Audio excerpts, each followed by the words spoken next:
Okay, we're doing it. Excellent. How are you guys? Welcome to the Business Doctor.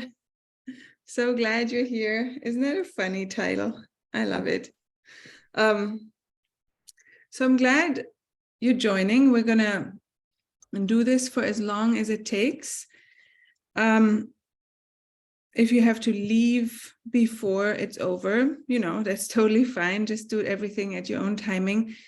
I have prepared a wonderful worksheet for you, which may be more of a workbook, but you just use it you just use whatever you need from it, but that's where you'll get like the deepening. So today in this class, we're going to open up all of these subjects, all of these cans of worms to see where you are with each of them, so you can get an overview in your business and in yourself, mostly because for projectors, the business is very much about the self, even if we're not selling ourselves as a product, for example, in coaching, but still, like, so much for us projectors in business, the hard work is the inner work, right?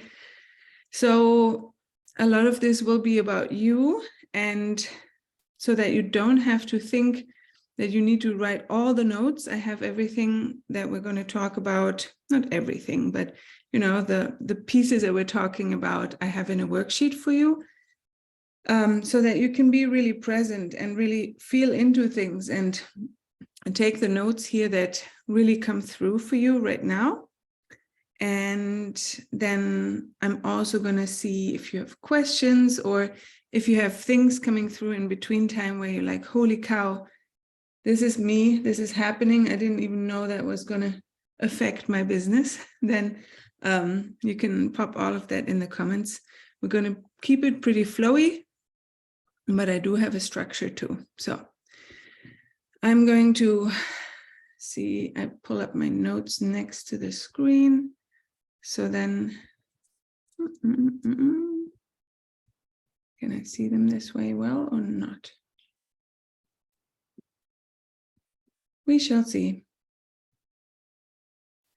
So I prefer to see your faces as well.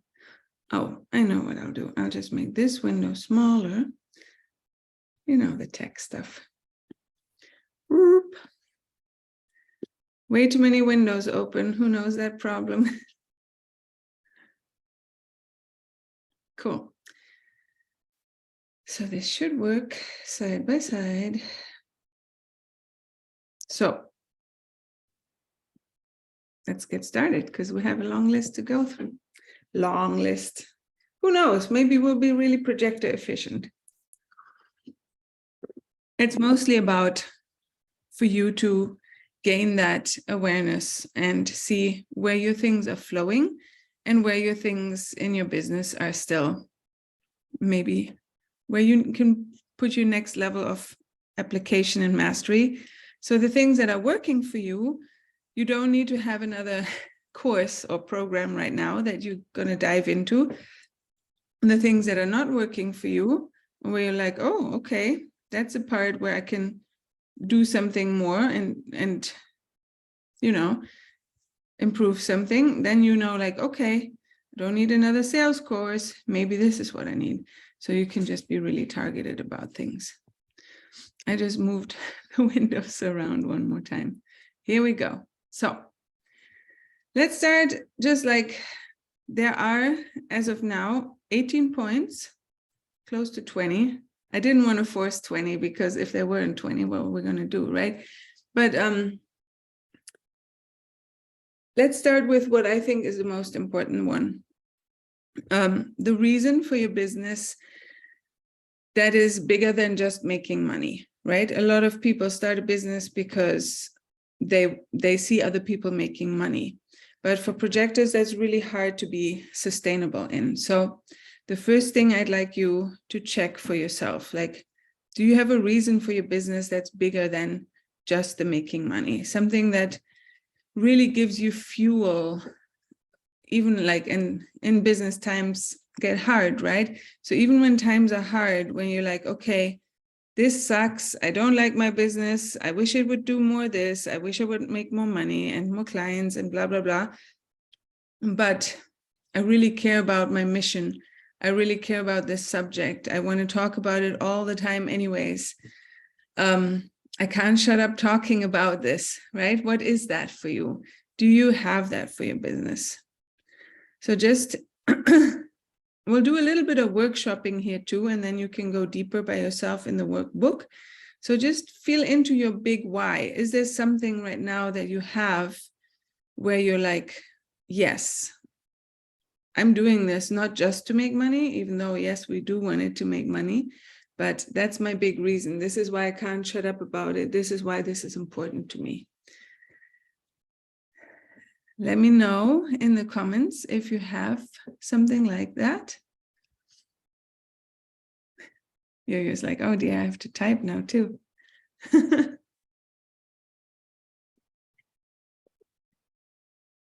Because it's good if you're also a little interactive. It just makes things go in a little deeper.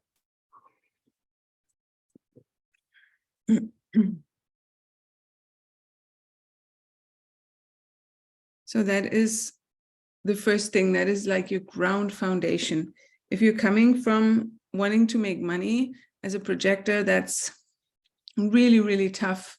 Unless you have a defined will center and you're very conditioned and not very burned out yet, then you can't, otherwise you can't really make anything work. And what we're here for really, what I support the vision of is always like, let's make it sustainable, right?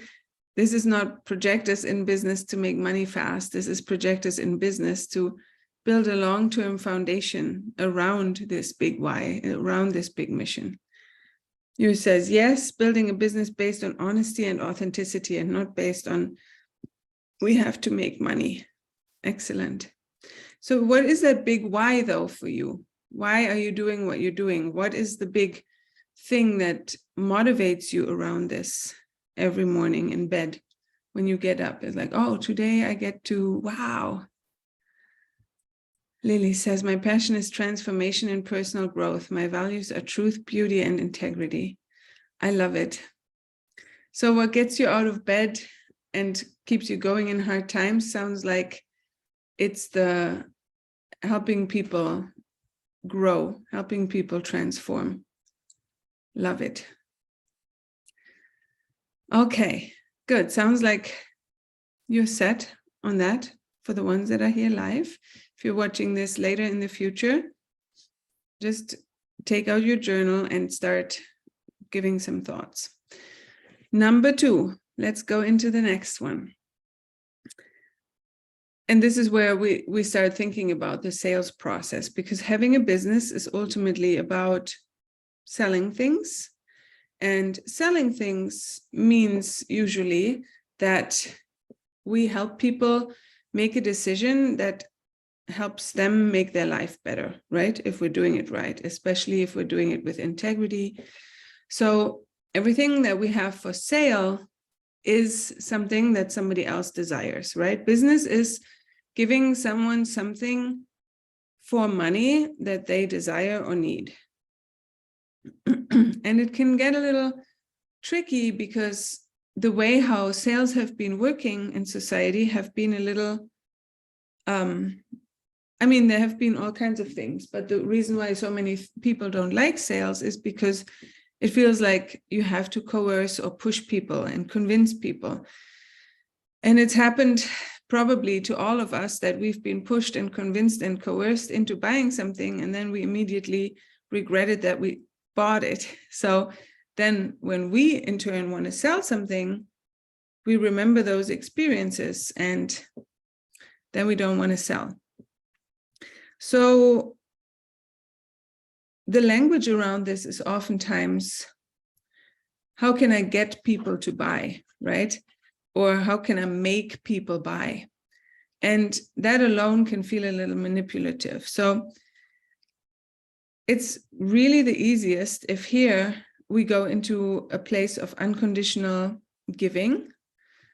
And that is really, really hard sometimes because as a projector, oftentimes we haven't gotten acknowledged or recognized so much of our lives for our gifts, never mind gotten paid well for our gifts, right? So coming from unconditional giving can feel like, oh my God, now I should give again. And it's time for people to pay me, and then there might be bitterness in there. But anyways, if we're not coming from that place of unconditional giving, meaning, and that doesn't mean you have to give away things for free. It's a very subtle shift inside where you're like, when I offer something, it's a giving of service. And when I help someone to make a purchasing decision that is right for them, it's giving, because I'm giving my guidance, right? I'm guiding them toward making a good purchasing decision. And then it doesn't have to feel anymore like you're getting people to buy, right? Because you're offering them your guidance to make a good decision for them. That is also giving. Also, sometimes, I mean, I don't know how many other coaches or people you've worked with, but it's often, I've heard this so many times around like, oh, if they ask me this in the comments, or if they ask me that on Instagram, or if they ask me that in Messenger, I'm not going to answer that because that would be free coaching, right? So if they want me to answer that, they have to pay me. But I feel like when we come from a place of unconditional giving, that what I just said is almost more from a place of fear and lack and scarcity of like, you know, I'm not giving you any free answers because maybe I don't have any other good ones, you know, so you're going to have to pay me for this one too. And sure, if you're like getting super busy in the future and you can't, your inbox is flooding and people want free coaching from you, that's different, right? But if there's a chance to serve someone and really help them make a good decision to work with you or to buy from you, that is unconditional giving. So how can you, like, for example, check in your own, first in your own head, but then also in your own messaging. Where are you marketing from your services from a place of, I want to get someone to buy, or how can I make them buy?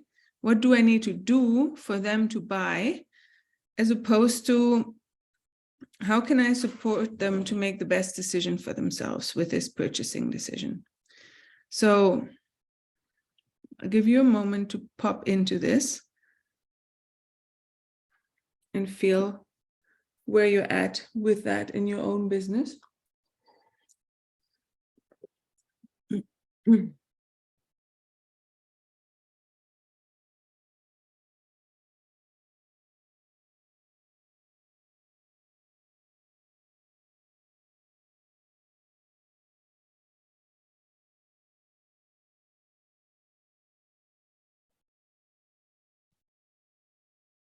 Seeing if you have anything pop up in the comments.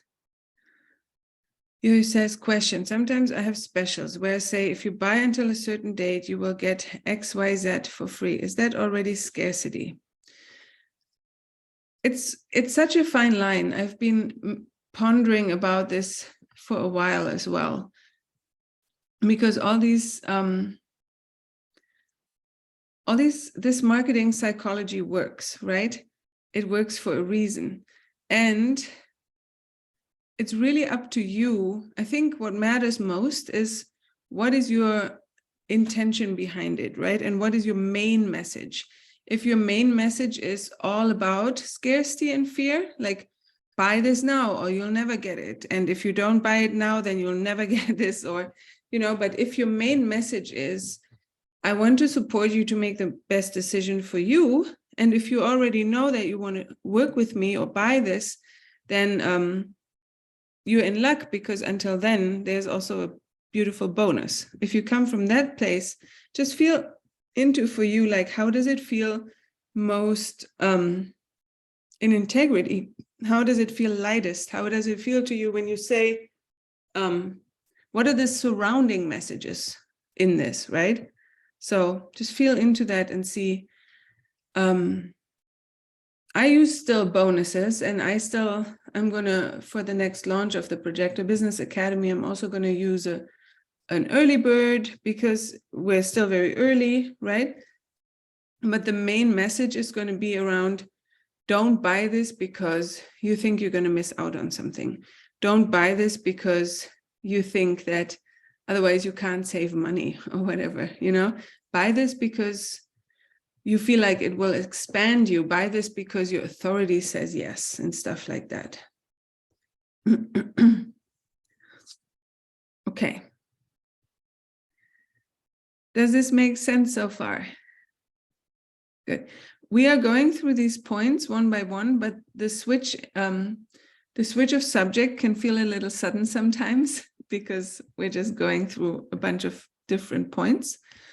So just, you know, the next one is about a different subject. So the next one is about loving yourself, right? It's hard to say the question or answer the question of how much do you love yourself, because what kind of number are you going to put on there, right? But the overview of this is, if you love yourself unconditionally, you're going to be highly, highly magnetic, right? So what you want to be looking for is, are there parts of you that you're criticizing and not accepting, right? Because wherever you're not fully loving and accepting yourself, you're keeping your heart partially closed. And where you're keeping your heart partially closed is where you're not magnetic. Your G center being your magnetic monopole, and your G center being a huge part of your heart chakra, right? So when you're not loving yourself, or where you have, like, we all have areas where we're not loving ourselves, so we can dive deeper into loving and accepting the parts of us where we're maybe not so proud of yet or whatever. But the bigger your percentage of love and acceptance of yourself, the more magnetic your G center, basically.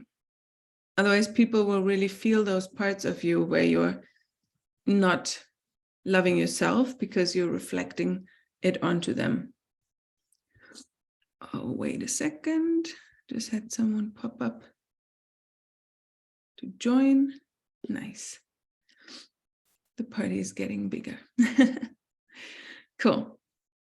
So the question here being also, which parts of yourself can you open up to more and integrate to love and accept them? So this is also very much something that you can work with the workbook to deepen, because all of these things, you know, you might open a whole can of worms, but the class is really about the overview, so you can get like a taste and a feeling for where you're at, and then the deeper work comes after. We wish we could do it all in 2 hours, but you know, we're already so efficient as projectors. All right, so next point, and this is point number 4, is about messaging. So a lot of this is projectors having a successful business. I feel like 90% of it is energetics and inner work.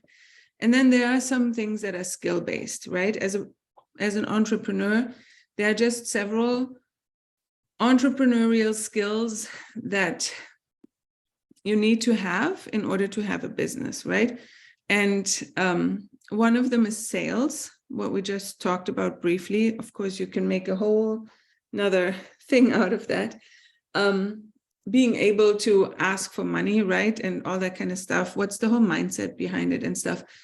And the other part is also letting people know about what you're selling, right? So messaging, marketing. Messaging, marketing, and sales, they all kind of go in with each other, especially if you're not doing any quote unquote strict sales things like sales calls, or like a lot of people do this, you know, cold inbox messaging, like those would be like pure sales activities. But I feel like as a projector, we get to have it a little easier, because if we do our messaging well and our marketing and presenting ourselves well, and we just take care of our inner work and become really magnetic and standing in our leadership and all that kind of beautiful stuff, then the sales come to us and we don't need to really like try and go grab someone. But so coming back to the high percentage of energetics and inner work for projector, and then messaging and marketing, presenting yourself in a way that's valuable to the client, that's like one of the skills I feel like that's really, really needed as a projector in business. Otherwise, everything can be so easy, simple, and low tech, and based on intuition and stuff. But especially when it comes to marketing, messaging, it's really, really important to understand your client, to understand how your service, how your product, how your offer gives them value, changes their lives, gives them what they want, whatever it is, right? Solves a problem for them. So for example, this masterclass here is solving the problem of not knowing why you're maybe not making the money that your business is wanting to make. Or you could have a course or a masterclass on how to do launches, right? Or how to scale, or whatever it is, how to lose 10 pounds without counting calories, everything. Just when it comes to messaging and marketing, I like to say the first thing that we want to do is, well, obviously we need to have an offer that we love and that comes from us. But the next important thing, and that we really get to train our brains in, is that people are selfish, right? Clients, we all are, we want what we want. We have a challenge in life, we have a problem, or we want something, and we're really interested in how can we get it? Like, some people want to roll around in the pain for much longer, right? But those are not our people. But the people who have decided, I want more income, or I want my health back, or I want that relationship, or whatever they want, they're selfish. And our messaging needs to, my old coach used to say that marketing is the only time when people pleasing is okay, right? So we really want to make sure that we please them in that way, that we accommodate their needs, their wants, their challenges, right? Personally, I don't do a lot of pain points, but it's good to be aware of them. Like, what are the pains that your clients have? But then speaking more, and this is nice for a projector too, I feel like as we're seeing anything we do as guidance, messaging and marketing is also guidance. And by starting out and really focusing on the expansion, showing them what's possible in the future, with that product, with that offer, with that class, with whatever you're selling, service, you are already guiding them, because it makes their brains expand into a possibility of like, oh my God, that's possible. That's already guidance, right? Your messaging and marketing guiding them imaginarily into the future of what can be possible for them. And then, yes, you can also bring them back a little bit and say, I know this is where you're at, and go into the current situation a little bit, but really thinking of the guidance of your messaging being a future point of where you're taking them, because that's what they're interested in. So and this takes a lot of practice. I have a lot of my private clients that have been with me for a while, and the brain, we are so conditioned in our brains to think about lack, scarcity, why things aren't working, that we need to retrain our brains first to think that way, right? And if you have kids, or if you've, heard this saying before, but with kids, it works especially well, but it's also really great self-training. Tell them what they can do as opposed to what they can't do. So when you tell a kid, don't jump on the couch, like, Or there's another saying that goes like, the universe doesn't hear the words no and don't, right? So it's like, don't jump on the couch. And I see that in my friend who has 3 boys. And she's like, oh no, go, Soren, don't jump on the couch. And her son's like, jump on the couch, got it. And then he goes bouncing on the couch. So it's really about all that training of like, tell them what they can do as opposed to what they can't do, right? Tell them where they can go as opposed to why it's not working right now. You can include a little bit of that because you want to make visually with your words and your messaging, you can make that apparent that this is where you are, this is where you want to go, and this is me taking you there, right? Or my service or my offer or my product, right? So showing them. But when we start out with the pain points, when we start out with the limitations, we're not really creating something in their brains, in their expansion, in their field already, which they're like, oh my God, you know? But keeping in mind always like they're selfish. They care about what they want. They care about what they care about. And that's okay because we're all like that, right? If I see a Facebook post or an Instagram post and the first line doesn't apply to me or anything, right? I'll just scroll on. Like maybe if it's a person I know, I'll give it a like anyway, but it's not like I'm going to read it and let it transform me. So whatever your method of messaging is, whether it be email, in email, of course, the subject line needs to be really capturing that very in much fewer words than you probably think you can. If you do reels, make sure that it's somewhere primarily prominently visible, however you message, you know. If you do posts, make sure in the first 3 to 5 seconds you get them, right? So if you're not mastering this yet, or if you're feeling like, oh, I can do better there, put this on your list. But I hope that this already gives you like a good sense of overview of how you can improve there a little bit. There's always something to improve, right? But just like this is a nice framework. If you don't learn anything else, if you just stick to the expansion framework of guiding them imaginarily into where you're taking them, what's possible for them, then that's already great. All right, you can always go deeper in the workbook. So I could have reversed this one and the previous one, but it comes down to the next point being, do you have an offer and offers that you love, right? So first of all, with your offers, and I know I'm going to be talking a lot here, so it's really a talky class. I've got my tea. So with your offers, the first most important thing is that you stand behind them, right? That you really love delivering them, that you're not like, oh God, now I need to run that again, or oh my God, now I need to do this with that client again, or whatever it is, right? That there's no oh my Gods in there, that you're like purely excited about and joyful about the offer, right?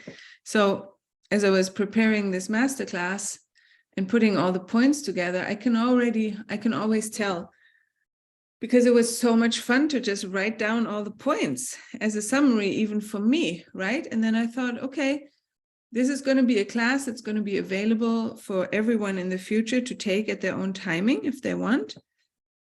And even if nobody shows up live, it's still going to be fun.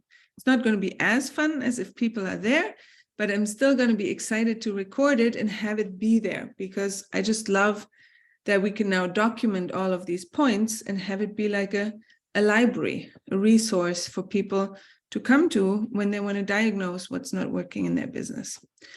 So first of all, do you have an offer or offers that you really love, whether they are live programs, whether they are products, whether they are services, whether they are pre-recorded stuff? I have held myself back from selling things in the past that I have done, or that were like a pre-record, or that were a live program, and then I recorded them, and then they weren't up to my standard for some reason, and I didn't want to sell them. So even though it's like my logic and a lot of me said that this will still be good, this will still bring a lot of value to people, but I didn't let myself sell it. I wasn't open to it because I wasn't fully behind it anymore. Being a 1-3, I always move on very fast, right? So it's hard to stay on top of the standards, but for some reason, yeah, I just want to have things be a certain way in order for me to be okay selling them, and they weren't. So I didn't let myself. So if there's anything about your product, your services, your offers that you're not liking, then you really get to clean that up first. Lily says, I recently realized this. I have no juice for the offers on my website currently, and I'm reworking them. Excellent. Yes, that's where the juice is in, right? And then the next part with the offers, it's this isn't quite part of this point, but it can be. If you know how much money you need a month, or, you know, months are usually easy because, you know, what are they called? Bills and rents and all these things, they're always by month, right? So if we're calculating, if I have all my fixed costs and then my taxes on top, and maybe I want to put a little bit away, and maybe I want to have a little bit of extra fund for going out for dinner, how much do I need a month? How much do I want my business to make a month? How much do I need my business to make a month in order to cover everything? That's how we can get started. Of course, later it's all going to grow into overflow, right? But if we're not in overflow mode yet with our business, where we're like, oh, you know, just everything come in. But to begin with, having that calculation of, okay, and here in Northern California might be completely different to where you live because things are insane here, but knowing, you know, if I want to put some money away for travel as well, blah, blah, blah, I need like $25,000 a month. Whoop! And then whatever it is, it could be 10,000, it could be 5,000 where you live. It doesn't matter. I have kids, I have all the kinds of things. I have a horse, you know, so things add up a little differently. But and rent is ridiculous here. But anyways, I've made my peace with it and just decided that my business is going to support this. But once you have that number where you're clear for you, like, okay, in order to have my business be sustainable, this is what I would like it to make a month. And then you look at your services or your offer or your product, and you're like, okay, with some products, they're infinitely scalable, right? If you have something pre-recorded, or if you're selling something that can, like a physical product that can be easily created, right? And you just order more of them and then you sell more of them. But if you're having a service, for example, I don't know about you, Lily, but if you're offering, for example, one-on-one sessions or healing sessions for everyone who's like, or if you're a massage therapist, anywhere where you're trading your time for money, that's, you can only scale that so much, right? That's finitely scalable. So when you're already thinking about, okay, how many sessions of this, or how many calls of that, or whatever, do I need to do a month in order to hit that goal that I really want my business to make? And you're already exhausted at the thought of, oh my God, that means I have to do like 60 hours a week. I don't want to do that, right? So that's where you get to check for yourself. Like, not only do I have offers that I have juice and love behind, but also does the math add up, right? Over time. Because if you're building your business foundation from a place of where you're putting things together based on exchanging your time for money, as opposed to exchanging your wisdom and your guidance for money, right? Then you just have to check if the math adds up. And if it does, even temporarily, I was in another generator experiment this year, where I was like, yeah, I can get myself behind and make this many thousands, tens of thousands a month. But then I was running everything live, and I didn't want to do so many things live anymore, because then all of a sudden I was ending up doing 3 live programs at once, plus all my private clients, plus I want some creative time and writing time and just me time. There wasn't much left, right? Yes, I could make that money in that way, in that generator experiment way. I've tried so many different things, but I didn't want to anymore, right? And now having, if you're watching this in the future, I might already have the baby, but I'm 1 month, exactly today, I'm 1 month away from my due date. And it's not how I want to run my business anymore, right? Then I'll have 3 kids, and I want to have time for them. And I want to exchange, I want to still make an impact. I want to still generate income. I want to still exchange my wisdom and my guidance for money and serve people, but it has to look differently, right? Anyways, this is for you also to check and dive into. Does the math add up? Are you exchanging your time for money or your wisdom and guidance for money? How is it scalable? And are you fully behind it? That was only point number 5. We're doing great work here, guys. And this, I really want to encourage you to just be easy on yourself, because these points that I've put together, for some of you, it might be a long list of, oh my gosh, what am I going to address next, right? And really be easy on yourself and give yourself permission to not only be successful once you're perfect, but to address one thing at a time and just say, hey, this is where I'm at, and I can still generate income. I can still invite and accept clients while I'm doing this. But the more of these issues or points I address and heal and integrate and expand into, the easier it gets, right? So the last thing I want for this class is to overwhelm you. So just be easy on yourself in case you're finding, oh my God, we're only at 0.5 and I'm already having to do all of them. Which I don't think you are, because you're a projector and you've already done a lot of work. So point number 6, looking at our belief systems, looking at our inner talk, looking in at how much do you believe in yourself, right? So these can also be called self-fulfilling prophecies, right? This is all the stuff where it's like, it's so easy for everyone else to make money, but not for me. I'm just not the person who can earn a lot of money. I'm just making the money related right now, because that's usually the biggest challenge in business, right? Or maybe the right clients will never find me, or I only ever attract people that are exhausting to me, whatever, you know, whatever those self-fulfilling prophecies are, I really don't think I can make this work, stuff like that, right?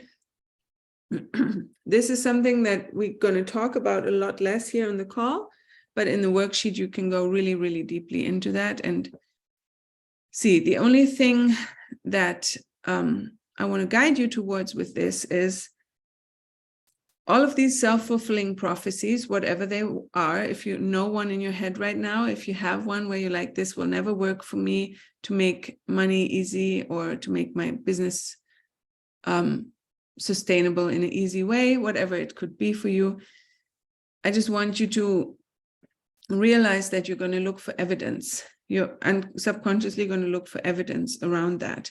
And then you're going to keep it true.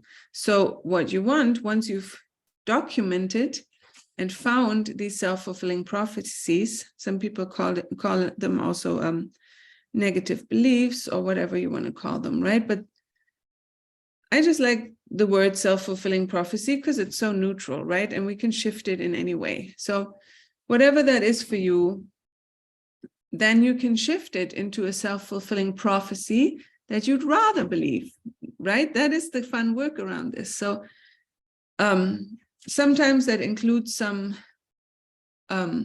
energetic work. And since, you know, a lot of you are healers probably, or have done this stuff before, but I just like to use EFT tapping around the ones that sit a little deeper.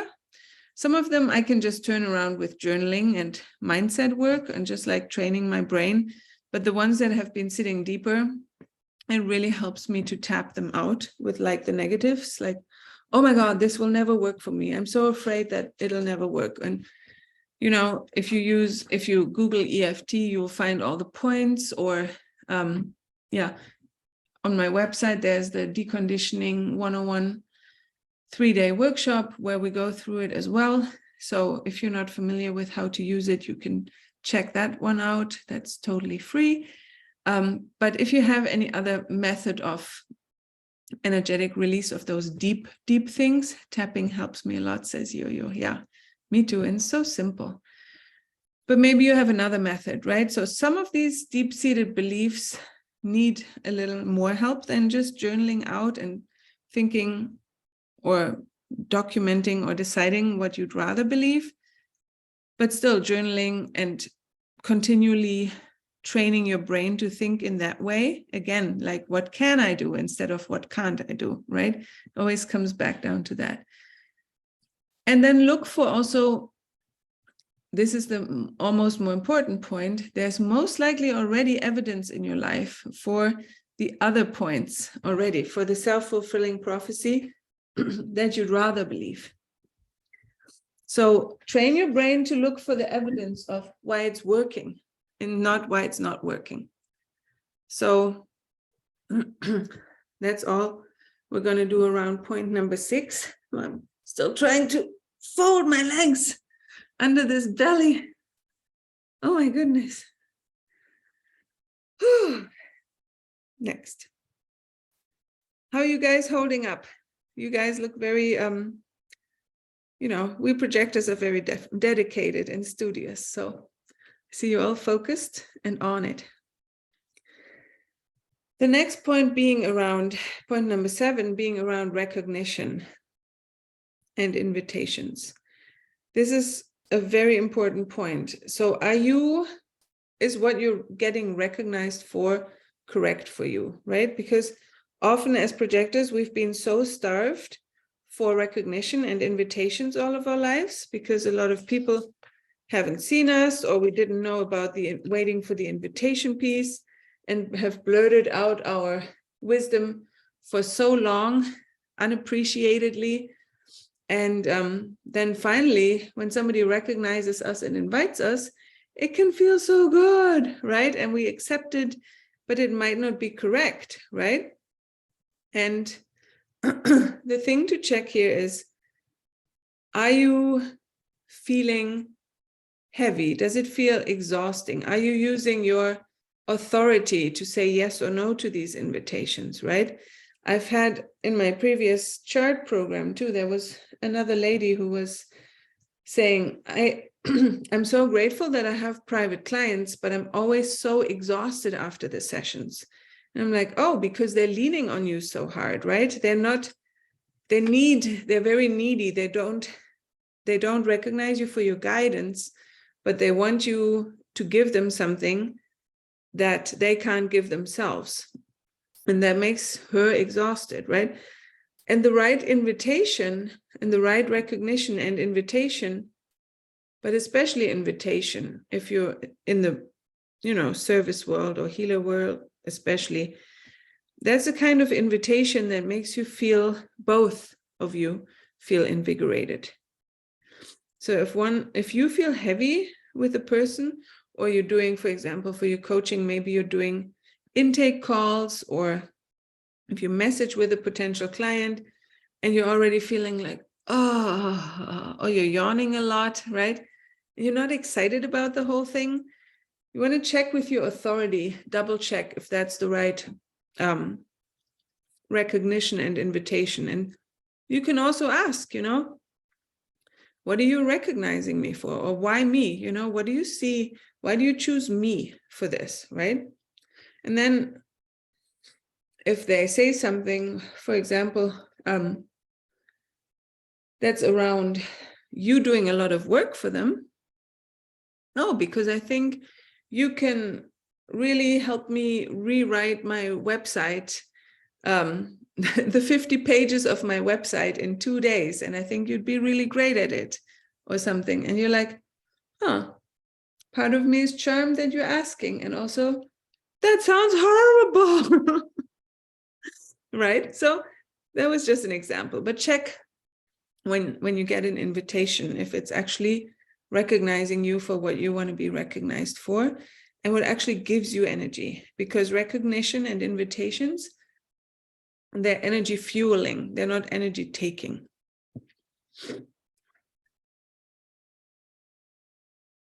The next point number 8, is around one of my previously not favorite, now more favorite subjects of money.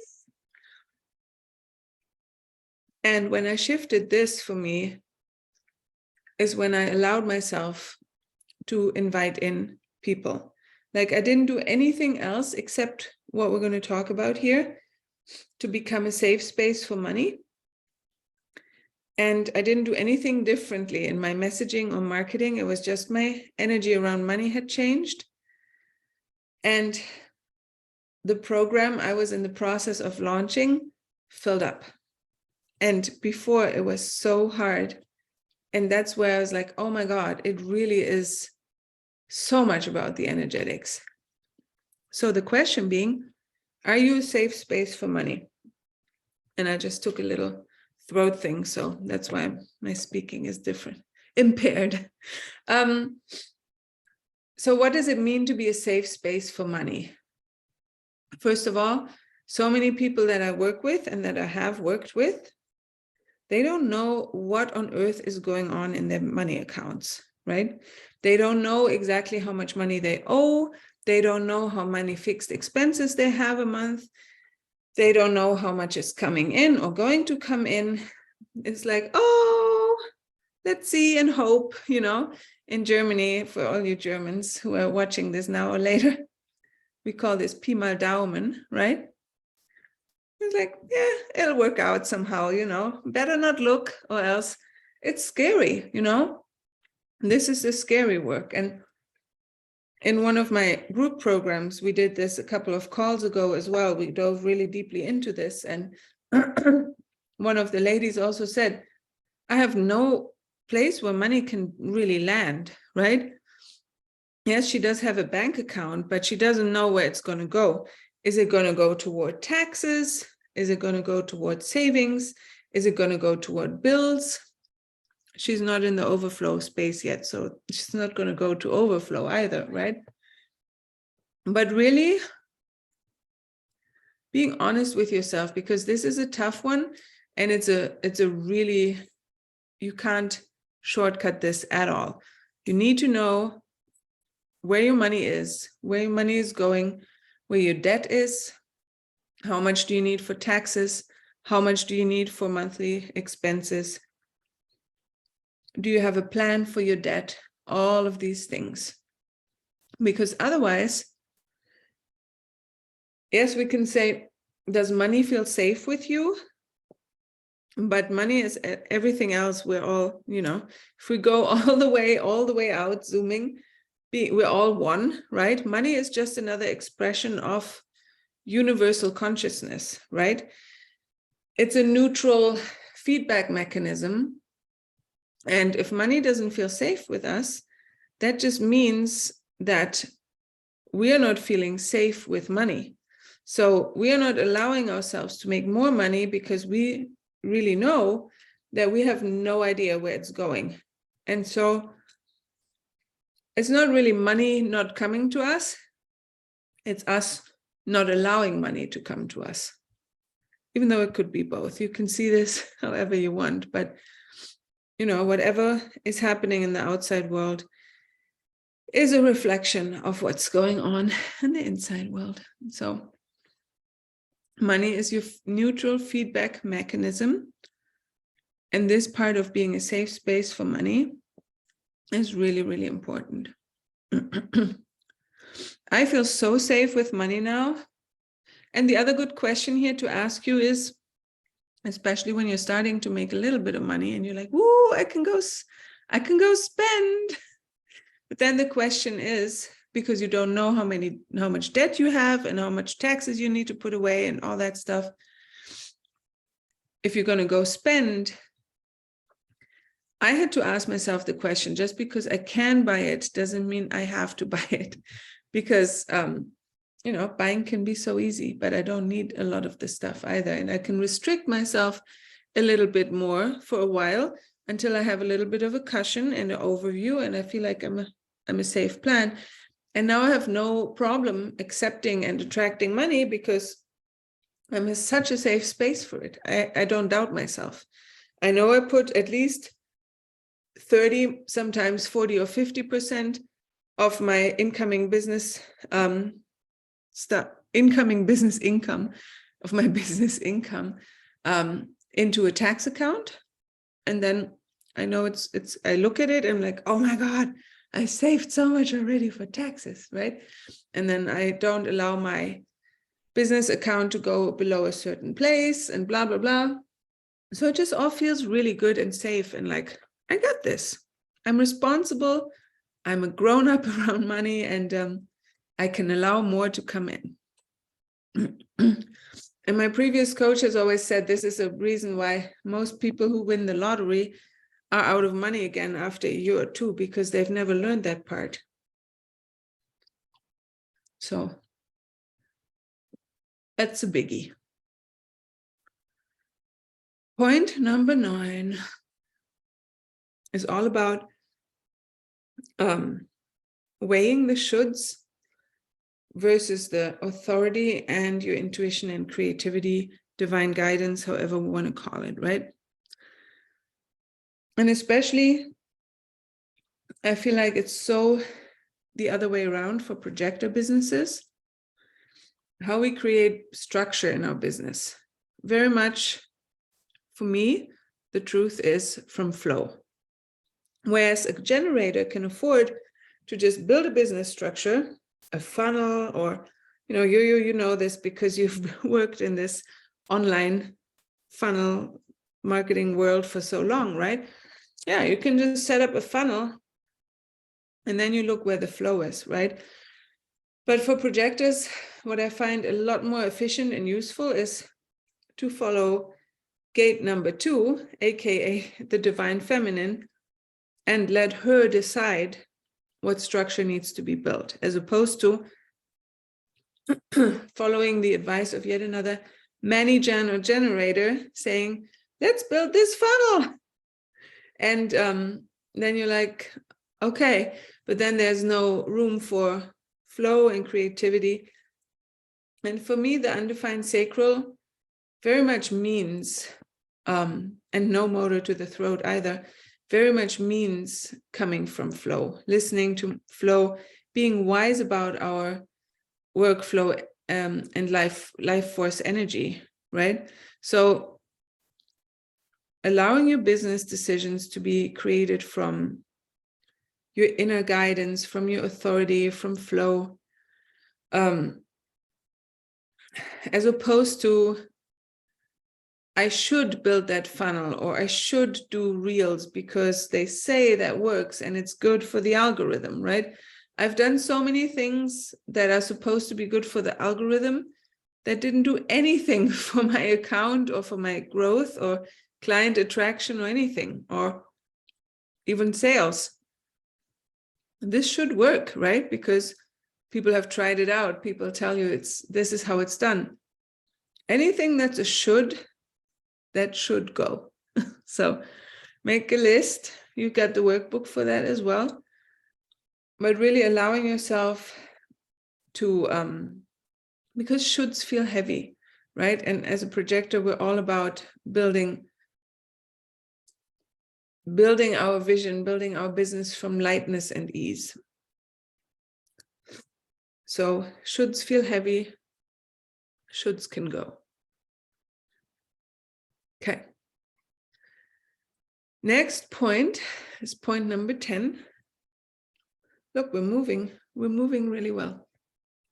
Getting warm though. Get a little oven in me. Point number 10, embodiment. Where are you aware, or maybe not yet so open with yourself yet about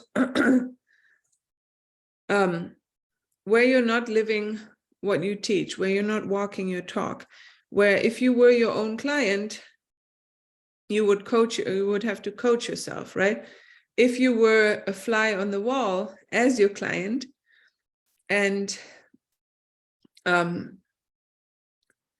of my previous coaches, she's a manager, but still, you know, they say things that are right sometimes too, just kidding. She always said, if you, well, how did she phrase this? Now I have offended her. She's not allowing me to use her sentence. No, she's great. She says a lot of great things. She was saying, if you were my client and you were a fly on my wall in my life and you would see how I live my life, would you still be proud of me, right? And I know for me, for a long time, and I'm never making any secrets of this, my relationship life has been the greatest self-pity show in my life that I could imagine. Even though I thought I was so right, but part of me knew, like, oh my God, that's why I can't be a relationship coach yet, because look at me. I'm throwing tantrums, I'm blaming, I'm complaining, I'm not in my power at all. Things are not going well at all. Everything's resistance, everything's hard, everything's a shit show. I'm crying all the time. If my clients saw this, I don't know how impressed they'd be. Probably not very, right? But that's why I decided, instead of forcing myself to be perfect, I just allowed myself and the healing to take place in its own timing, and I addressed things one at a time. And for me, the solution was just to be very open about it. Like, yeah, my business wasn't working. I've addressed that. Now it's working really well. This is where I can teach you guys. If you look at my relationship, there's lots of things that you don't want to look at, right? Maybe now it has gotten a lot better, but I just knew, right?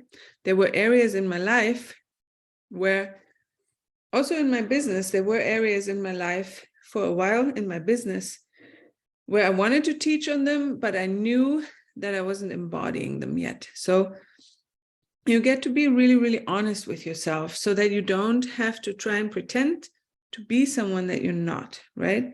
Especially if you're in the self-development world. The embodiment and the walking your talk is imperative, as if we want to use that word. Suzanne says, love this. I can't have the video on, but I'm here. Excellent. Great stuff. Yay. So you get to be 100% honest with yourself. And for those of you that work with me in other capacities too, you know, you already have my feedback on how amazing I think it is when you do walk your talk, and like you just ignore your own doubts and you do it anyway, right? And because you know that if you're going to keep listening to your own sad story in your head and keep letting it play out, that nothing's going to change, right? And in this way, the embodiment gives you, it's all about our own inner energetics. If we know we're not embodying a large part of our work, we're feeling like a fraud, imposter, right? And then when that happens, we're not allowing ourselves to sell. If we're like, oh my God, this was really, really hard and shit, and this felt really crappy, but I did it and I moved through it. And then we're like, oh my God, yeah, I am a freaking badass and I am qualified to teach this because I just moved myself through this. The confidence level is very different. And then the magnetism is as well. So that was point number 10. Point number 11. This is for all us previous and current people pleasers. are you taking care of your own needs first, right? And this is yet again for projectors, for many, many projectors, such a toughie because of not having gotten the recognition and invitations throughout so much of our lives. We have adapted to pleasing others to get love and affection and attention, right? But then a lot of us have learned to neglect ourselves in the process, right? Whether it be energetically, or like we don't rest when we need to because somebody needs or wants something from us, or yeah, similar subject time-wise, we say yes to things that we don't really want to say yes to, but we're afraid that somebody else might feel like someone else feels like disappointed or upset at us, So, and my daughter has gate 40, I think in her conscious Mercury and in her unconscious Mars, which is the vocation. And so I looked at it a little more because I want to support her in her path of like living that truth of what gate 40 is all about, right? And it's also called sometimes the gate of aloneness, but it's all about realizing that you need to retreat sometimes in order to recover and make yourself the stable foundation, right? And really putting your self-care and your need to recover yourself first. And then in Karen Curry Parker's iPhone app that I really love, that is called Quantum Human Design Card Deck app or whatever. It's not a very intuitive name, but it accompanies her card deck. But the app is really cool. So you can scroll in there really fast and always see, like, because Karen Curry Parker has like these beautiful shorties on everything. And she has unbalanced expression, challenge, mastery, and the affirmation. And for the highest expansion, I always look at the affirmation. And then it's like, for gate 40, for example, it's like, you are a powerful resource for your community, something around those lines, but it requires you to put yourself first and take care of yourself first, right? So, and since we all have all of the chart, all of the gates are yours, whether defined or undefined. I feel like very much this is one of the energies around there, that you're really nourishing yourself first with rest and with whatever you need, and not neglecting what you need to make others happy or think positively of you, right? Because as soon as we do that, we slip out of our power. And as a projector, we're only magnetic when we're in our power, right? So oftentimes, even when you're taking care of yourself first and saying no to someone, you're actually maybe short-term pissing someone off, but long-term, you're living the example of what they would love to do, right? And you're giving them inspiration around, hell, if she can say no and like do something that's good for her, then maybe I can do it too. Or like, you've probably seen a lot of these Instagram or internet memes too around, saying no to parties that you don't want to go to and stuff like that. You can't make a meme funny by talking about it, but you know it when you see one, right? It's giving yourself permission to not do things that don't feel right for you, right? Very, very important for your physical energy levels, and also for your magnetism, to put your own needs first. Where did I have this the other day? Oh, a few days ago, last weekend, my daughter had gymnastics California State's championship, and it was going to be a whole day away, and me at almost 8 months pregnant, and I was like, long day. So I always knew, like, on those days, because I'm her physical and moral and energetical support, like, what I do always first is I make sure that I'm freaking covered, like, do I have my shake? Do I have my hydration? Did I eat a good breakfast?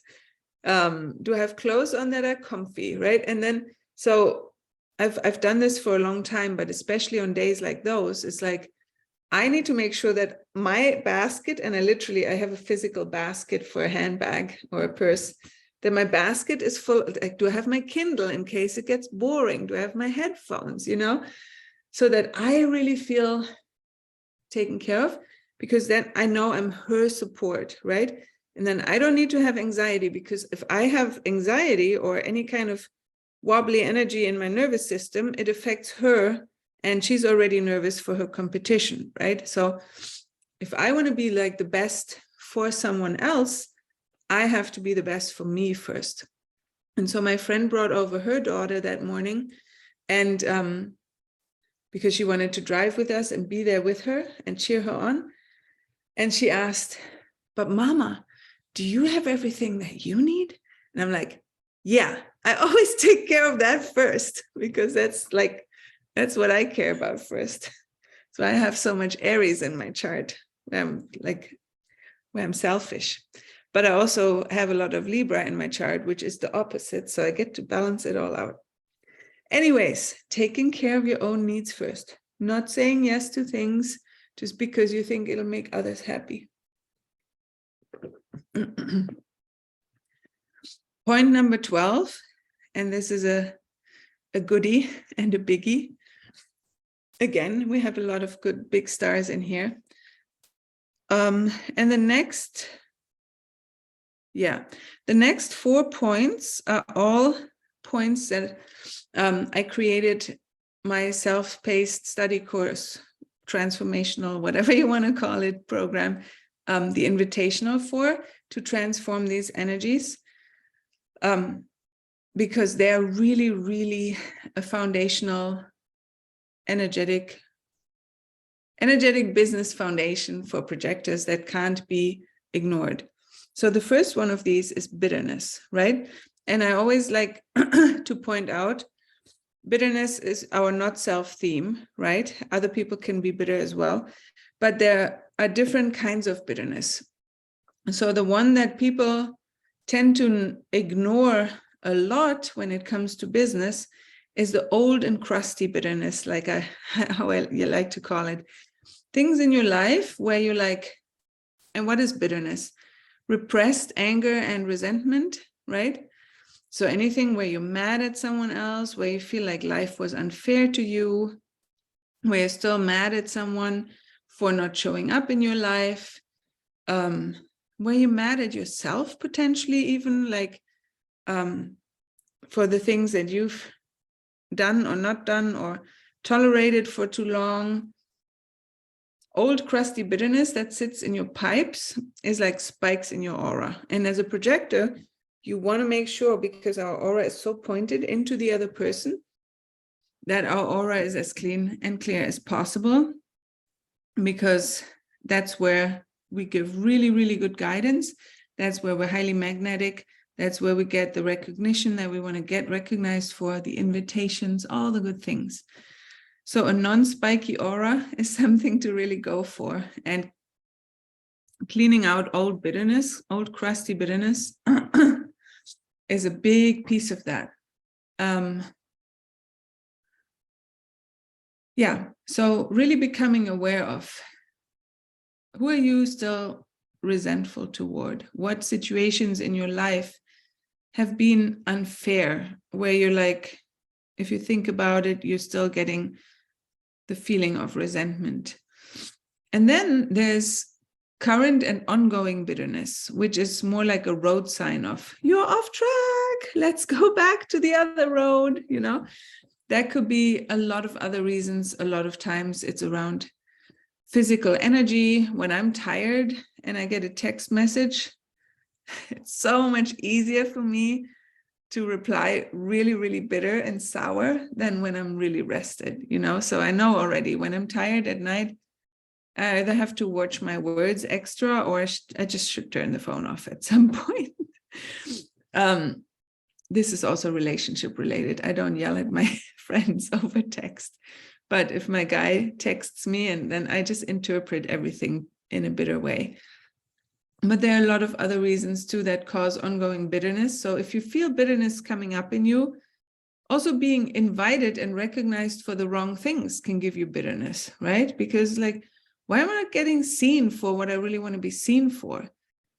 It's all just these ongoing bitterness things. They're more like, really like traffic signs, giving you an opportunity to realign and to come back to what would make you feel successful right now. But yeah, so this is how I like to go about bitterness, with the distinction of the old crusty pipe bitterness and the ongoing, let's just get you back on track bitterness. The next point, number 13, being shame. And this is also very much money related, because no matter if money is an external structure or just a representation of your internal structure, shame is a really big financial repellent. Money does not like shame. So wherever you're feeling ashamed, especially around money things, it's like a double, right? Oh, I'm feeling ashamed that I haven't gotten my business to create the income I want yet. Or I'm feeling shame for, what else can you feel shame for? I mean, thousands of things, right? around that my relationship has been so crappy and that it took me so long to get it on track. Or I feel shame around, whatever it is.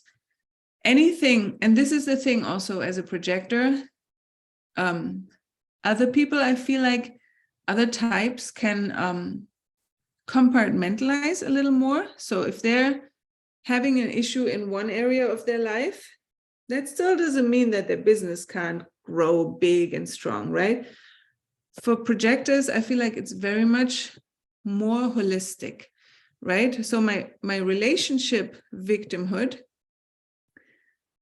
which was not really had much directly to do with my business, but completely had everything to do with my business, because of us being much more of a holistic mechanism, or no, a holistic system. No sacral, no motor to the throat, can't fake it, right? So if we're off in one area of life, it will always also affect our business. So that's why it's so important to do the cleanup work in all areas of life. And so not just the shame, not just for you to uncover the shame that is around your business or money, or, man, I'm so ashamed that I still can't sell yet because I've been studying it for 4 years and theoretically I'm good at it, but still nobody's buying from me. But also the shame in every other area of life. Maybe the shame for the rolls on your belly, or the shame for not working out, or the shame for not feeding yourself well, or the shame for yelling at your kids too much, so that you can clean up all the areas of your life, all the shame, really like level it out on the ground. And then you'll also notice, like, I'm just making a self-fulfilling prophecy for you here, but as soon as you neutralize a lot of that shame, and in my invitational course, there's also some really good exercises around that. And then every one of these has also an energetic release session that you can do as many times as you want, so that you can clear all that stuff out. But if you have your own energetic tools, you can also definitely use those. But as soon as you clear out and integrate and start loving on your shame, you will see a big difference in your money situation as well. So shame, that was point number 13. Point number 14, and we already touched on that a little bit, is victimhood. But becoming clear, and this is where I was talking about my relationship, right? So proud of all the other areas of my life now, right? Not now, because now I'm also starting to become really proud of who I've been becoming in this difficult twin flame shit show but with lots of love relationship. But all other areas being so wonderful in my life, my health, my relationship with my ex-husband, my parenting, my business, I can't complain at all about. Friendships, everything going like really like flowy and well. Everything can always go better, right? Because humans always want more and better. But I'm aware of like, those are all areas that are smooth, that are nice. And then that one gosh darn area where I'm such a victim all the time, where I feel like no matter what I do, I'm always no matter what he says or does, I'm always slipping immediately into victim role, right? Losing my power, letting it control my emotional state, getting thrown off, not wanting to accept what is, trying to control the outcome, being manipulative, right? Most people, before they do a lot of inner work, have at least one of those areas in your chart. It's oftentimes where you have Saturn or Chiron located, especially in your astro chart, because then it shows you the houses.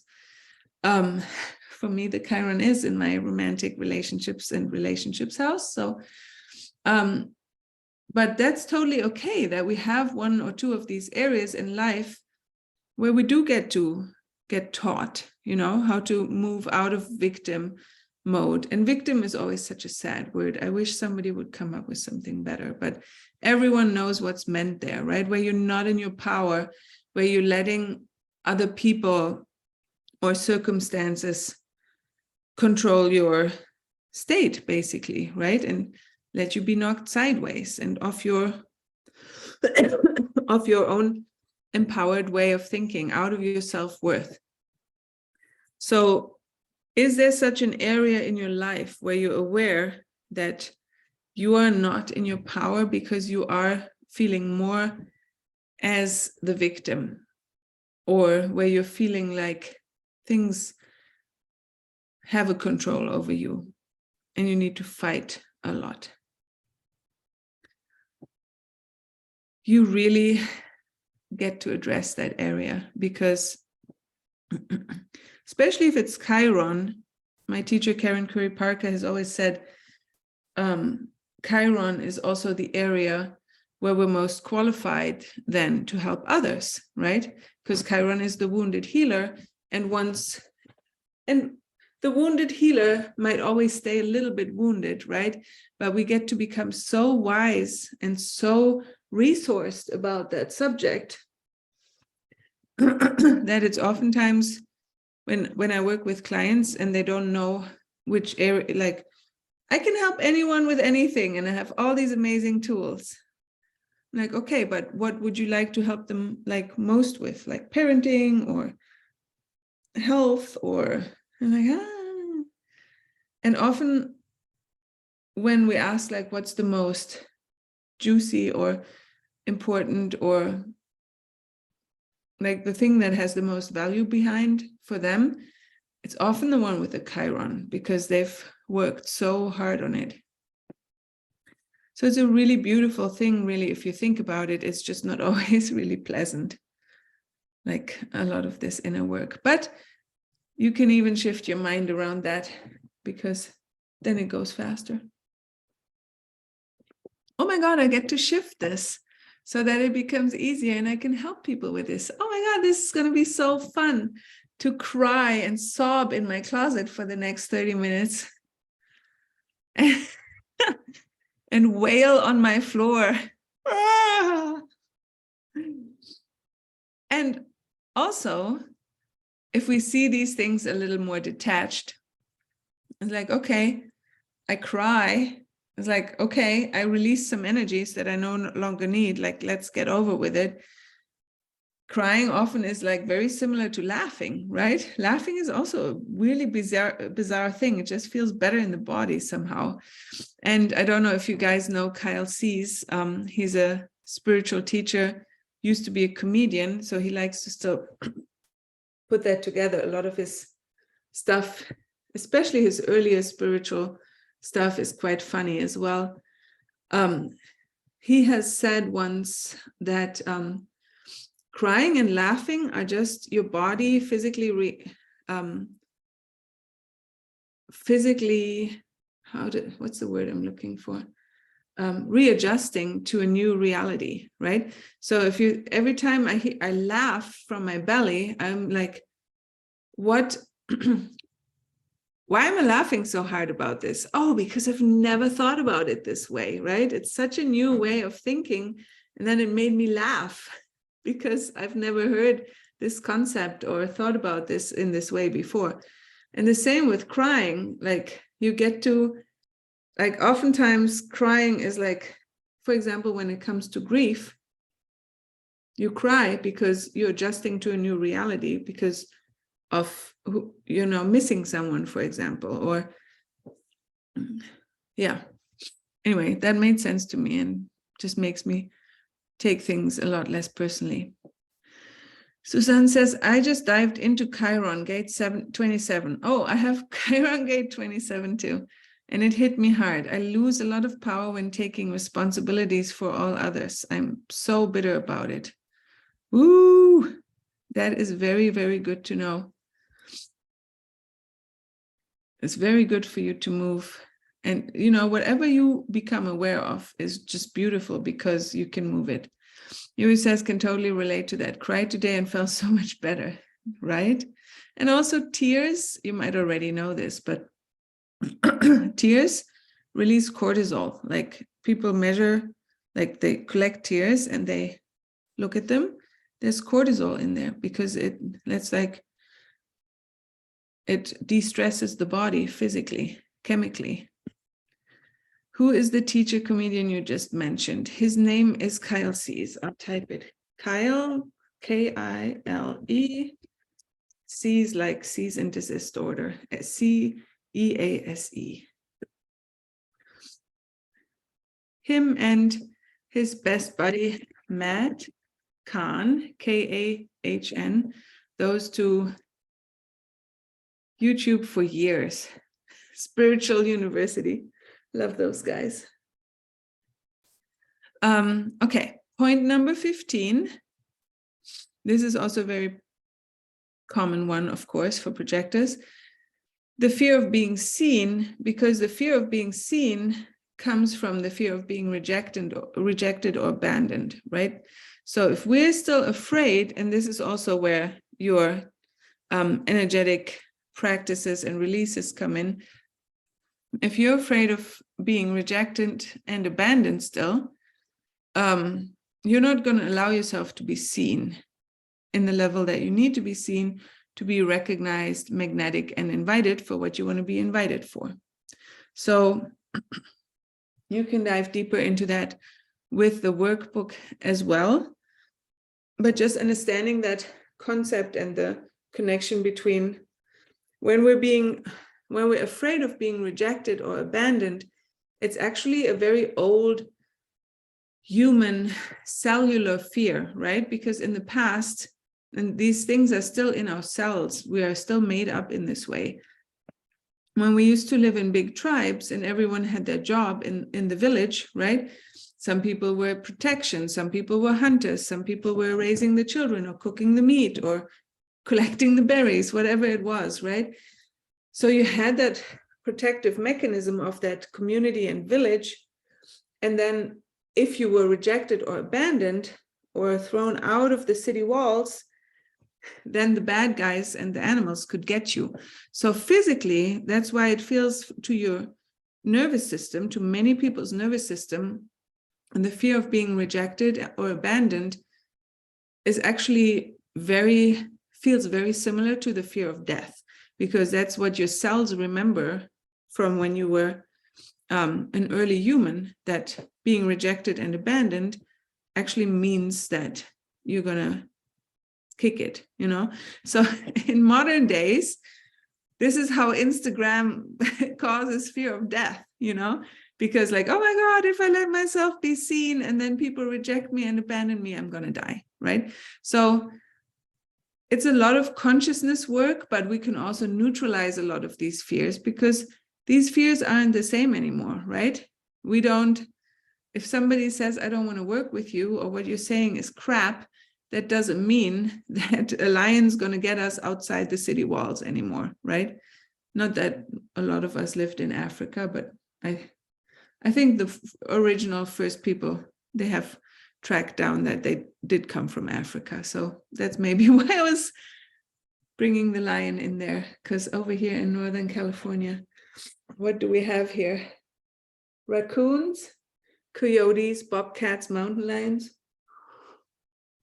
Mountain lions can go there, but I've never met one, thankfully. But still, you know, you can keep yourself out of physical death danger very easily in most cities and countries here. So, but then it's interesting that, you know, us showing ourselves fully in all of our magic, all of our glory, talent, gifts, power, genius, still causes a reaction physically that is very alike to what our ancestors felt when they were afraid to be kicked out of the tribe, you know. Just something that's good to be aware of, because the nervous system is the nervous system, and it gives you the feedback it gives you, and then you get to cry, tap, release, whatever you do energetically. And then you can allow yourself to be seen in all of your magic and glory, because that's when you get invited. That's when you get recognized for your magic and gifts and glory. Okay, that was point number 15. I feel like we're making great progress.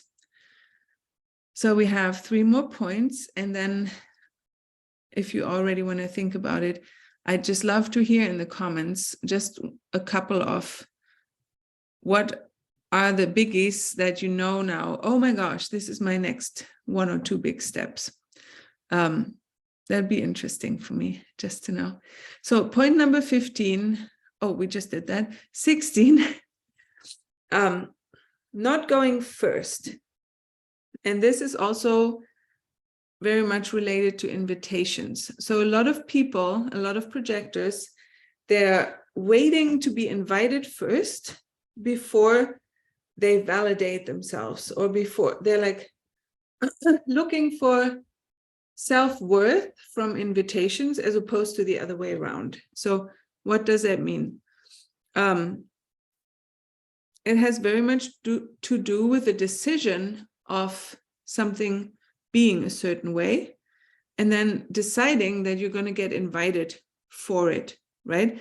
So when it comes to, for example, to client work, in my case, it would be something like, in the past, I would have thought and believed, and I did, that if somebody invites me, then my work is worth something, is valuable. My services are valuable. But I didn't see it myself. I couldn't go first and decide that myself. Whereas now I know, holy cow, because I've done my own work and I've seen the results that I have, and my clients are seeing the results that they are. I know my work is so valuable.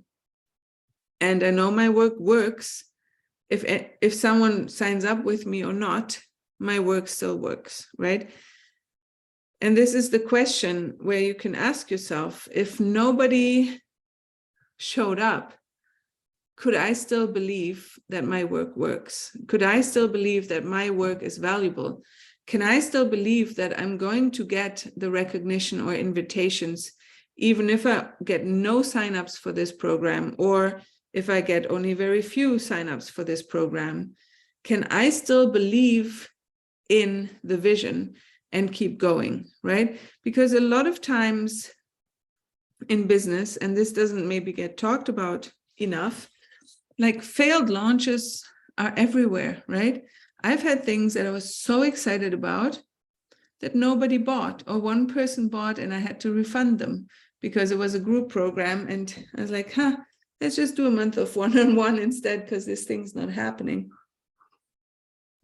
But when I created it, it was like the best idea on earth. It's like, oh my God, they won't believe this. This is so cool. We're going to do this, right? So, but failed launch is a failed launch, however you want to see it, or an experience of learning. You're going to get info, you're going to get feedback, you're going to get to readjust. And some of them might be, maybe maybe I didn't get recognized, invited, and filled up that program. Didn't fill up that program because the universe knew it was going to be too much work for me and I wouldn't have liked it. And maybe I subconsciously blocked it because I actually didn't feel like doing 16 modules in 2 weeks or whatever, live and group support. But I thought it was such a great idea.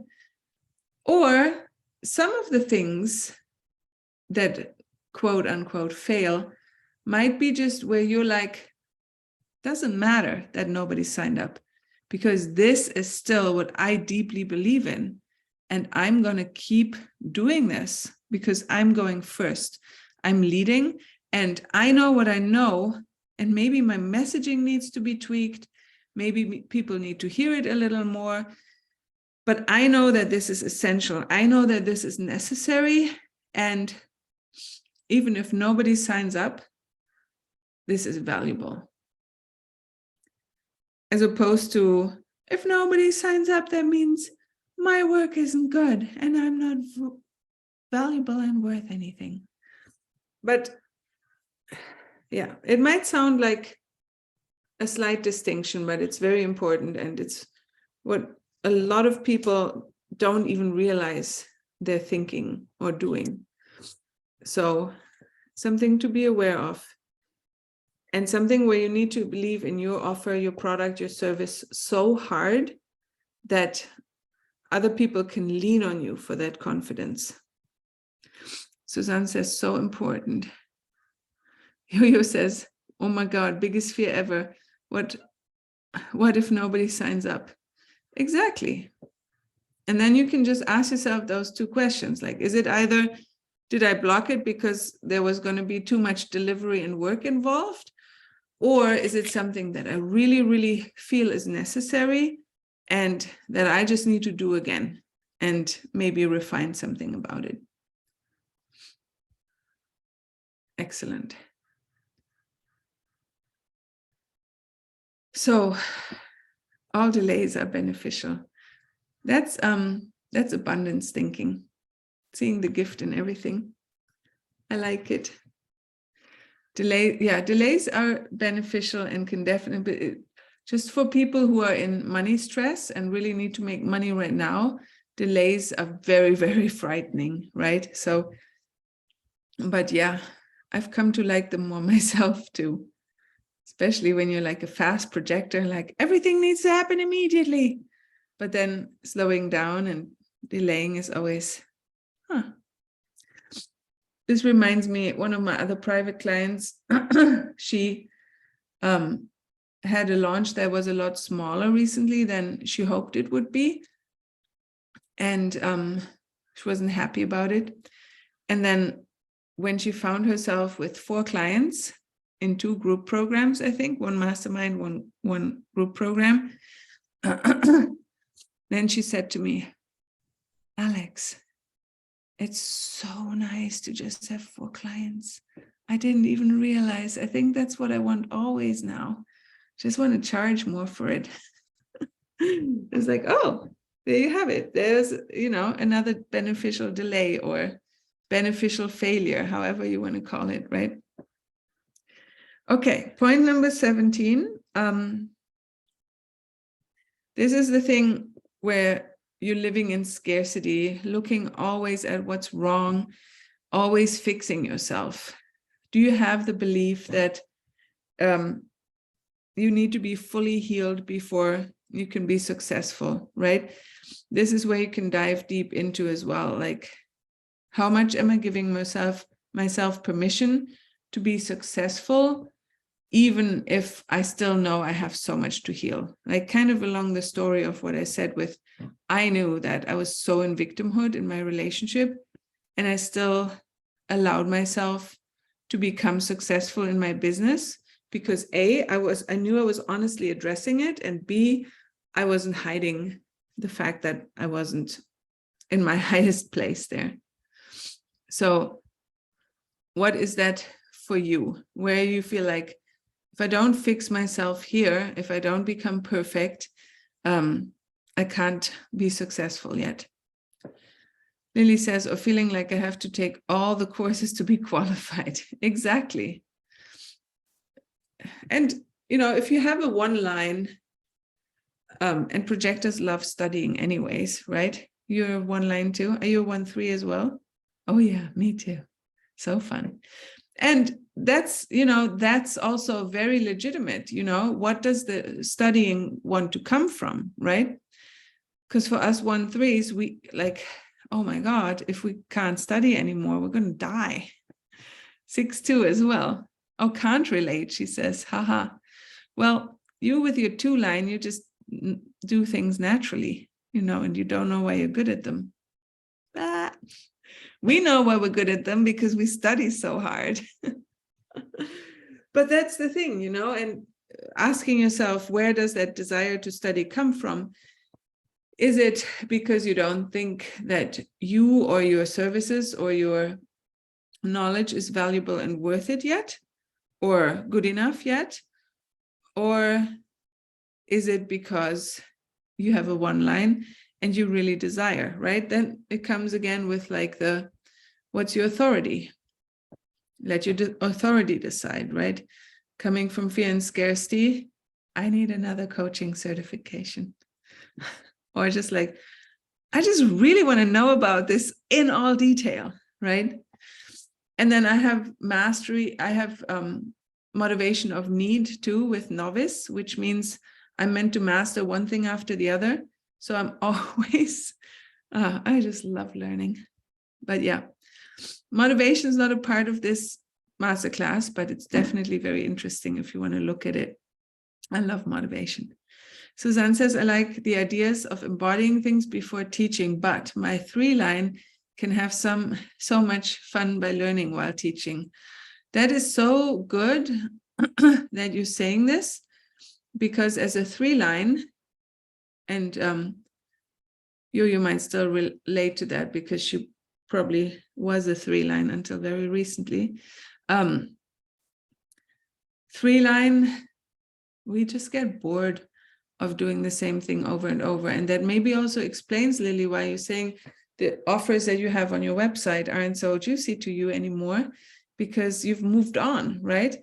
And for 3 lines, I often like to do this with my courses or my offers. And this is a very 3 line thing to do, is to teach just where you're at, right? You already have like a big pot of knowledge and embodiment and wisdom there, but you're not quite there yet. And by teaching it, you might get like the last percentages to get there. As opposed to if you allow yourself to finish the process completely to full embodiment, what you just said, Suzanne, it's not necessary to be fully embodied in all areas, right? Embodiment is always a percentage as well, right? It doesn't need to be, it's not 0 or 100. It's always somewhere in between. But when we're done with something as a 3 line, we're done, you know, we don't want to deal with it anymore. So I'm going to put it to the side. That's why I like to work with clients just like a little bit ahead of where they are. That is like the most juicy thing. That's where the most growth lies and the most transformation for my clients as well. Suzanne says, sometimes I have to teach it to master it. Exactly. Often I say to the clients that if I'm not done with the first teaching, they will get a bonus teaching. That's awesome. Yeah. And there you go. It's good to just know yourself, right? But also knowing that you don't always need to fix yourself all the way. You don't need to be 100% kind of person in order to be successful. What I'm saying here in this masterclass is like, the more you integrate and master all of these 18 points, the easier it will get, right? And that's what we're really after as a projector, is like The leaning back and the ease and the flow.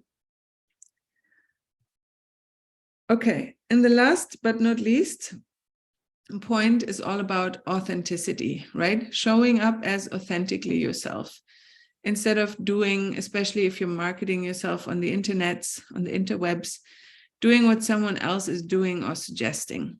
And here it comes back again to, we've worked with coaches, we've seen other people do things, you know, that work for them. And then maybe we have a lot of energetic openness, open centers in the chart. And we're like, oh, this is a great idea. Let me just slip into that role, right? Like my octopus lady behind me. Have you seen the movie My Octopus Teacher on Netflix? And how octopi, they can basically make themselves look like anything else, right?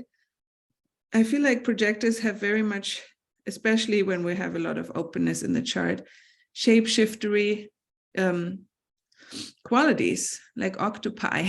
And then like, oh, this person does it like that. I can do it like that as well, right?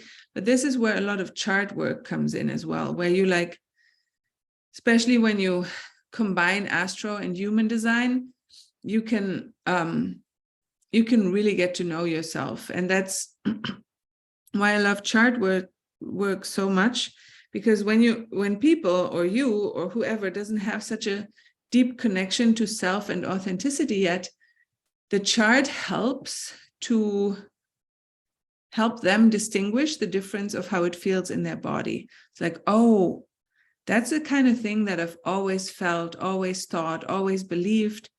And that's how it feels in my body because it's mine, versus this is a thing that I've always thought and believed, but it feels like that in my body and it's conditioning, right? So that's why I love chart work, because it can give you that distinction of, because conditioning and fear and all the thoughts that we have, they can feel so real, right? Whether they're conditioned or whether they're ours, truly, truly ours. And then the chart can really help. Okay, this is something that's really energetically mine, and this is authentically me. And oh my God, this feels good because I finally have permission to be that, because I never knew what to do with that. And I never really knew like if that was really me or blah, blah, blah. But oh my God, that feels so good, as opposed to things that are, oh, my mom always said I should do this or should do that, right? So really feeling into your own authenticity, like who are you at your deepest core energetically? What do your charts help you identify about yourself? Lily says, I've been diving into this a lot lately. It's so liberating to honor my truth, to give myself permission. I love it. Yeah. And then when you know yourself this way, it's kind of like that phenomenon with the news, right? Or even internet or blogs. If you see it written somewhere, it's already automatically a lot more true than if it's not written down somewhere. And so I always feel like the charts are so permission, like you said, permission giving in that way, because you can just say, it's in my chart, dude. That's just who I am. You know? And then we can believe it on a whole different level. Some people who are not into charts, obviously they won't. They're like, blah, blah, blah, blah, blah, right? Yesterday, somebody asked me what sun sign my baby's going to be. And I said, well, you know, maybe Sagittarius or Capricorn. And she's like, what does that mean? And then I was just telling her a few like keywords. And I told her, oh, but we all have all of the astro chart too, right? Because it's a whole wheel and it's just in different areas of life. We have different things. She said, do you believe in all that stuff? I'm like, this is most of my work, right? I use astro and human design charts. And like, if I didn't get so many, oh my gods all the time, you know, I wouldn't probably believe in it either. But like, when you work with people in their charts and you're empowering people in that way, that's like And that's why I created this other course that I did recently, No Competition, right? I don't know if you saw the messaging for that, but it was very much around this. Like, if you are honoring who you are and your true gifts and your true chart and what it says in there, and you understand, you don't have competition, because everyone's just in their own lane, doing their own thing and finding their own people to work with. And nobody needs to steal any clients from anyone, right? I'm very aware of several other wonderful ladies in this space, and there's probably tons more who also work with projectors, right? And in the beginning, it was like, oh my God, right? Actually, it wasn't, because I already was like a lot more confident, but it could have been, you know, oh my God, they're also working with projectors. What if they get all the clients and I don't? But then when I see them, when I feel them, when I read their messaging, when I see their offers, like, yeah, you're doing you, and that's awesome. You know, maybe I want to work with you someday because you're also really awesome, right? It's no more of this like, oh my God, she's doing what I'm doing. Oh my God, I'm scared. Oh my God, now I need to like up my game. And then we're automatically slipping out of our true authentic expression. And what happens then? The magnetism goes down and we're fakies, and we're not attracting the people that are right for us, most of all, right? Because from authenticity comes impact. And if we want to impact more and more people, they need to have the chance to see who we really are. And this comes from being authentic and truly yourself. So there's an invitation for you to dive deeper into the workbook with those questions as well. It's going to be a Google Doc that you can copy and then use for yourself as you desire. I'm going to just put the last finishing touches on it later today, and then I'm going to, together with the replay from this masterclass, I'm going to upload it into the online, however you call it, your membership area on my website, and then you can access the workbook and the replay there. And yeah, and like I said, I would love to know now, after these 18 crucial points, as we like to see, which ones are the next biggest one? Well, first of all, I also want to know, which ones do you have covered? Because that's really, really wonderful for you to celebrate too, because we don't always want to do the lack thinking, right? It's like, let's look at like, okay, this one I remember hearing and I was like, okay, I got this. This is awesome. No current work needed.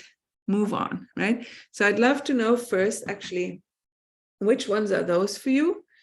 And then I would love to know like the 2 or 3 biggies that you want to dive into next.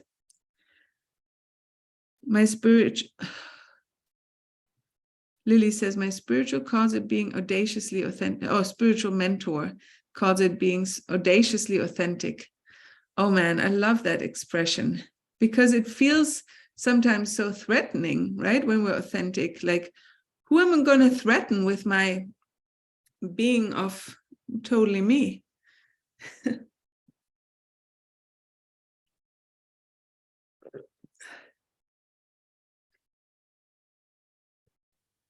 I have to say, I'm very grateful that last night, in anticipation of how today is going to go, I threw in a lot of stuff into my slow cooker.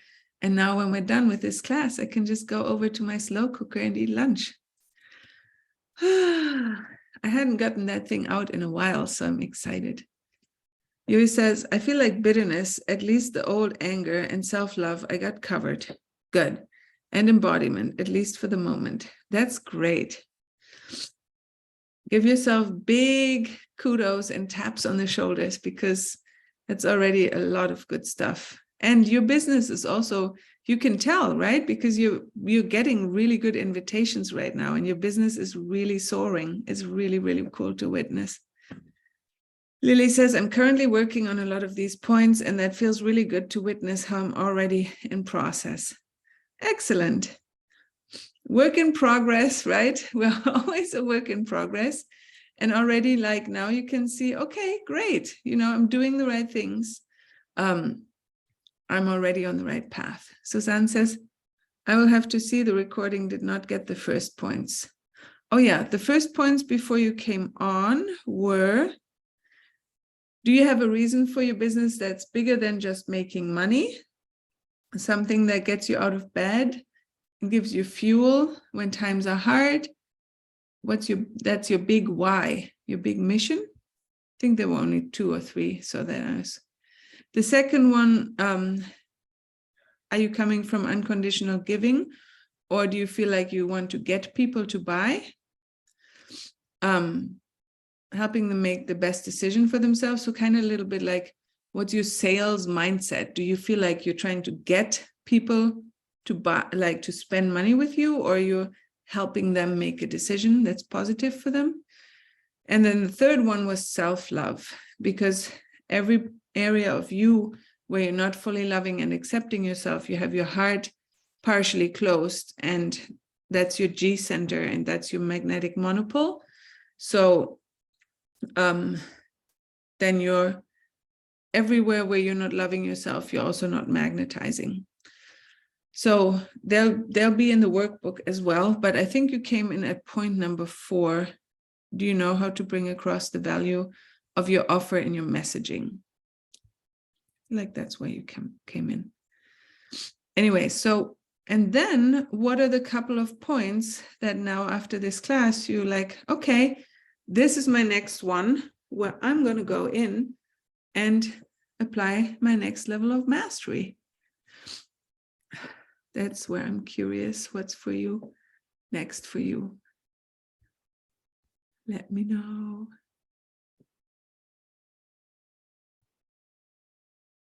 The first one I feel is in the box. Does that mean the first one you get covered, Suzanne? That's good. Because that's the big, excellent. Because that's a big foundation.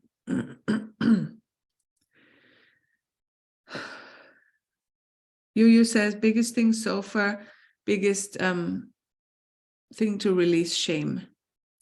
Excellent. That'll be a game changer for you, because if your business is already going so steep right now, can you imagine when you release all that shame? Like, holy cannoli. Whoop! Nice. Lily and I have similar sweater themes now that she took the blanket off. It's a soft pink kind of day. Do you have Libra in your chart as well? Everyone does, but maybe not. I just took a market, not just a few years ago. I didn't take it. It was just part of something that I was part of. It was a marketing by signs kind of thing, by your rising sign, I think. And it said, and I'm Libra rising, and it said a lot of pink and pastels. I'm like, I don't even like a lot of pastels, but it also said a lot of black and white. I like that, like classic. But like this kind of pink is like the only pink I can personally do, and other pastels are a no-go. Taurus sun, Leo moon, Scorpio rising. Oh my gosh, that sounds intense. Wow. Suzanne says, I need to work on having the messaging and get clear and clean up my aura. I did not know that I had so much bitterness inside. Oh my God, exactly. And that's where so many projectors don't know, like a lot of these subtle energies, how they're holding us back from creating business success. And I know that you said to me this morning that you just jumped into the invitational as well and started clearing that up. So it's so good.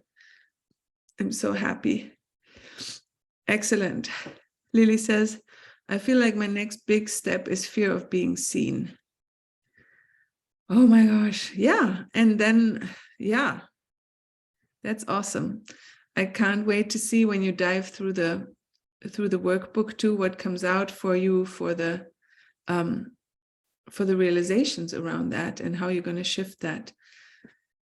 So I'm glad that you each have like a small homework list for now, because it's really important that you don't overwhelm yourself, and it's better to just do one thing at a time as opposed to not doing all of the things properly. And then when you do the workbook, you might become aware of if there's others that you want to do next. And fear of being seen, it's a good one. And then go from there and see what the next step is for you, for your business, because you always get to go first. So if you have any more questions or comments, please let me know. We have already done 2 hours. We're really good, aren't we? Woo. But if you have any questions or comments, please pop them in now, and then we can address them. Or otherwise, I may release you into your own process of further work and homework and integration. And then you can always message me if you want to let me know further details, or let me know whatever else is going on from shifting things. Thank you so much, Alex. I really enjoyed this class. You're so welcome. This is Anya, so welcome as well. Sounds like hopefully I had a clear transmission if you don't have a lot of questions. Lily says, this has been super helpful and very validating. I love it. Great. Excellent. Thank you guys for trusting me. Thank you for coming. Thank you for asking for my guidance. And if there's anything else you need, you know where to find me. I'm just going to take a month off when the baby comes, but you can still always message me. I'm expecting I won't. I'm not the kind of person who goes off of social media. What else am I going to do? So yeah, let me know if you need anything, if you need any other resources, or if anything else comes through. And other than that, I'm sending you big hugs to wherever in the world you are. We didn't even do that in the beginning, I know, for a couple of you, but Lily, where are you in the world? We have Norway, we have Germany, and we have Lily live. New Mexico, that's wonderful. I've been wanting to drive there for so long. Feels great. Do I have another workshop coming up? Nothing live before the baby. I just created the self-study thing, which is called the Invitational, which addresses those 4 major energies of bitterness, shame, victimhood, and I think it was the fear, but it wasn't just fear of being seen. I think it was more than that. See, that's a 3-line, you know, I did it in the past, it's gone. Like, it's on my website though, it has all the details. And yeah, and then, oh, what I do have coming up in January as well is I'm opening the 3rd cohort of the Projector Business Academy. So if you're on my email list or if you're following me on social, you'll hear about it anyways. I just need to revamp and redo and refine the sales page, and then we'll go from there. All right, my lovely ones. Nice to see you. Nice to have you here. Thank you for being here. And I'm sending you so much love and blessings for your business, because you're going to touch so many more people. And I'm excited about that. So I'll see you very soon. Bye.